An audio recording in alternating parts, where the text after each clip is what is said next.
के चलतोगे सगरो मांझी जी के राज चलतोगे। 10 गो के सामने तोरा बोलियो नहीं निकलत रे। 10 गो के सामने तोरा बोलियो नहीं निकलत रे। पूरा दुनिया देखी के चलतोगे सगरो मांझी जी के नाम चलतोगे। पूरा दुनिया देखी के चलतोगे सगरो मांझी जी के नाम चलतोगे। मांझी जी के नाम चलतोगे। मांझी जी के नाम चलतोगे। पूरा दुनिया देखी के चलतोगे सगरो मांझी जी के नाम चलतोगे।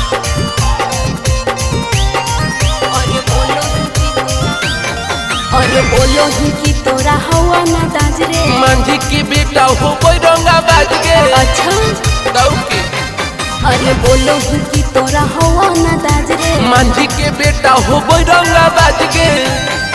अरे तोर गर्मी से सुनाई रे छोड़ा मोमबत्तियों नहीं पिघला तो रे। तोर गर्मी से सुनाई रे छोड़ा मोमबत्तियों नहीं पिघला तो रे।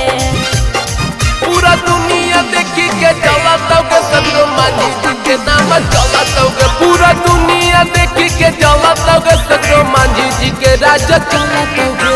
मांझी जी के नाम चलतोगे।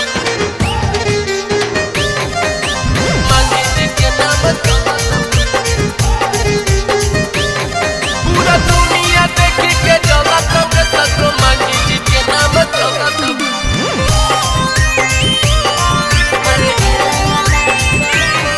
अरे रंगदारी करे नहीं जासी। मांझी के बेटा हो बदमाशी। चल हट। आओ ने अरे रंगदारी करे नहीं जासी। मांझी के बेटा हो बदमाशी। अरे राइटर जीवन अब तोरा बात नहीं चलत रे। अजित राजा छोटू मनीषा बात नहीं चलत रे। पूरा दुनिया देखी के चलतोगे सगरो मांझी जी के नाम चलतोगे। पूरा दुनिया देखी के चलतोगे सगरो मांझी जी के नाम चलतोगे। सवेरा फिल्म्स रिकॉर्डिंग स्टूडियो शाहपुर चौक देवन बिघा।